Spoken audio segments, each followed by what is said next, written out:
Now, I think you're the person who taught me about this, but maybe someone else. So there's I don't know if I think it's an individual, the Coca pulse Yeah, test. book was written, probably 40 or 50 years ago, Yeah. called The Pulse, I believe. And the name of the man was Coca. And all he did was tell people to take their pulses within an hour after they eat. If your pulse suddenly shoots up, but I've added to that, if your writing changes, if your breathing using one of these plastic tubes goes down, and your writing changes, showing your brain's been affected, think about taking that food out of your diet. Hmm. Or if you want to continue to eat it, even though it causes some changes that aren't real bad, you should start very small, a quarter of a teaspoon. 4 days later, take a half a teaspoon. 4 days later, take a teaspoon. 4 days after that, take 2 teaspoons. See how much you can tolerate without developing symptoms. Cut back to a level that does not cause symptoms. Use that for a month or two at a 4-day interval, and then start to gradually increase the amount at 4 days. The secret is start low and increase slowly at a 4-day interval. If the food doesn't cause an anaphylactic reaction, you don't end up in the hospital with it. You can treat many food sensitivities that are mild to moderate by just doing what I said. It doesn't cost a penny. Yeah. A lot of this is described in my books. Now, and Coca in his book, do you recall what his recommendation was to notice a significant difference in the pulse rate? Because he just focused on the pulse rate, not the rhythm. I, But was it like I, 5% or 5 or 10 but or? I think it's something like 16 or 18 Okay. change. But you need to find out your normal range at rest. Sure. So you don't do it for 15 seconds and then multiply by 4. Really count your pulse for a whole minute and see what it runs. But you'll find that it usually runs. There's a range that's normal for you at rest, Yeah. and it'll probably be someplace between 70 and 85.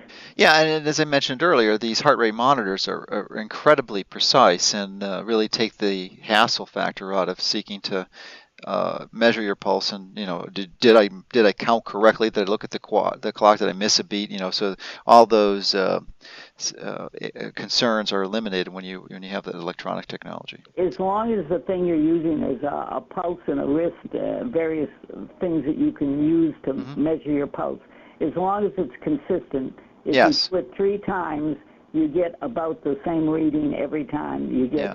80, 79, and 78. It means that that's pretty accurate. But if one time you get 85 and 2 seconds later, a minute Sure. later Yeah. you get 65, that thing is not on properly. It's not put properly on your wrist or your finger, or the darn thing isn't accurate. Yeah, and that's why I like the ones with the chest strap monitors because they're a little bit more sophisticated and they're right on, really close to the heart, an inch or two away, so it's a little bit easier to get electrical signal and measure it more accurately. But what do those cost? Oh, they're not too expensive. They're Really? close to about $100. Yeah, maybe 100, maybe certainly under two, but somewhere between 100 and 200. Might even be under 100. I don't know, but we're looking at actually offering them on the site because I really believe they're an important tool Oh, they're to very to important. use in conjunction with your exercise because this high intensity interval training we call peak 8 is really only 20 minutes of exercise 2 or 3 times a week. It could really be almost the only type of exercise a person needs because it really supplies their needs, but it has to be done properly. You have to push to the point where you're getting to your maximum calculated heart rate, and it's very difficult to do without some type of heart rate monitors to assess that. Exercise is really a great way to detox because you squeeze those muscles constantly.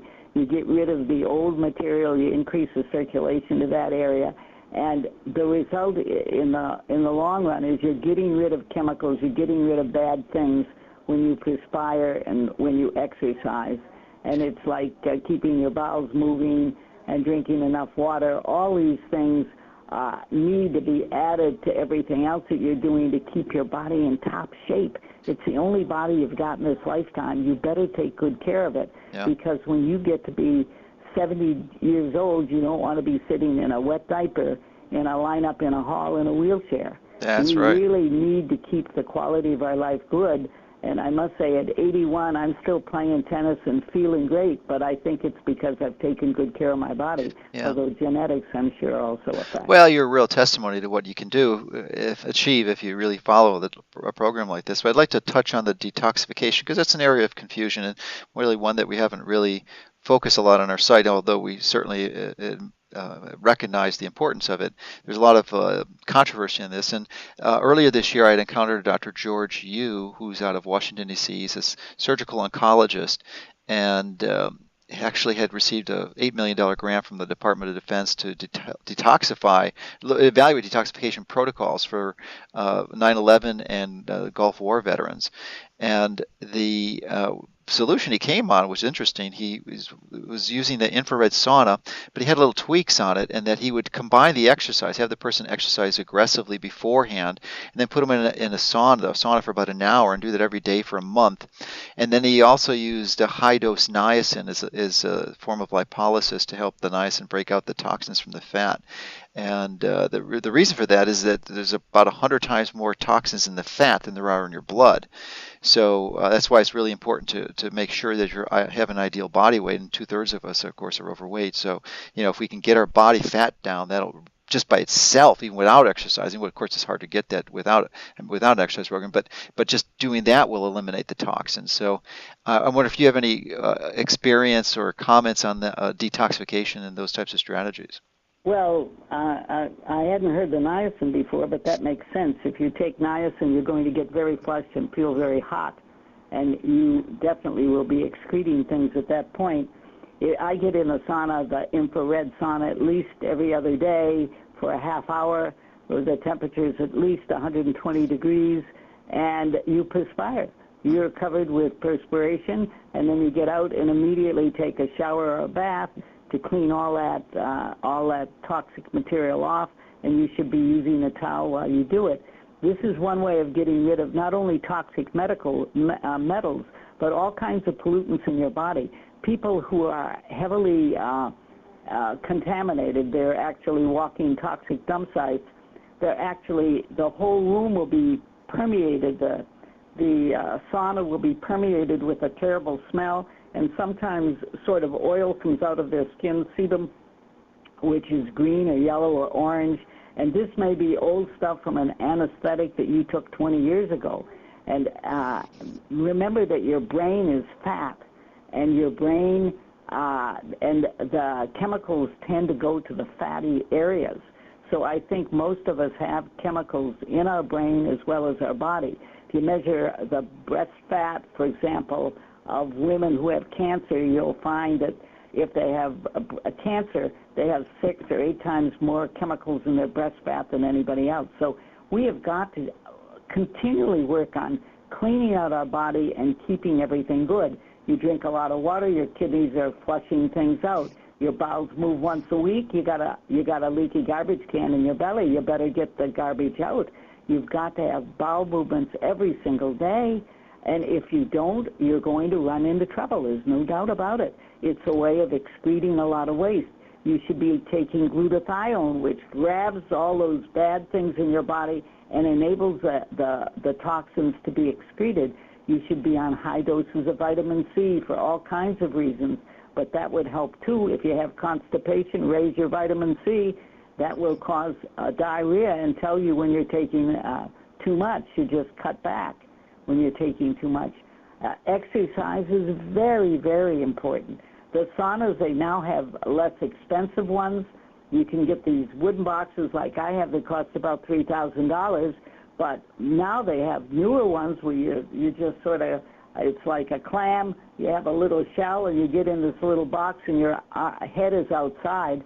And I recommend that people have some sort of a setup so they can breathe oxygen at 6 liters per minute while they're taking their sauna by putting these little prongs from a plastic tubing in their nose. This means there's a direct line between your nose and your brain. If you've got oxygen going in your nose, it means you're oxygenating your brain, and I should think that this would help us, especially as we get older, and your memory might not be as good as it was before. And in my sauna, I have it hitched up with a tube coming into the sauna, so I'm breathing oxygen whenever I'm in my sauna, so that I hope that I'm invigorating my brain to keep myself bright-eyed and bushy-tailed. Yes, indeed. And actually, one of the uh, reasons I neglected to mention with Dr. Yu's protocol is that he's a surgical oncologist, and he actually confirmed the validity of his approach by doing pre and post-op fat biopsies and measured the amount of toxins in those, and really found phenomenal differences with this protocol. So, I mean, as you know, that's probably the gold standard. I mean, we can measure them in the urine or the blood, but really the fat is the key, because that's where they mostly wind up. I'd So, like to make a little point about that. I've noticed that women in particular tend to have a donut of fat around their umbilicus, around their belly buttons. And normally in the old days, people used to just get a pot belly, but now they have a ring, and I wonder if that ring in some way is related to chemicals being deposited in that area. Because have you noticed it? It's something new. I'm so old, I've been in medicine so long that this is a new phenomenon. It's like Alzheimer's, which didn't exist 40 years ago. You had old people that couldn't remember how to get to the bathroom, but you didn't have 40-year-olds with that problem. And one of the new things I've noticed is this donut accumulation of fat around the umbilical area, and I don't know why it's happening, but that's altogether different, and it must signify something. And I think maybe if that fat was checked for chemicals, you might find an abnormal amount in there. yeah, we're certainly being barraged and assaulted with this from our culture. I mean, it's just pervasive. So it's a real challenge to avoid those.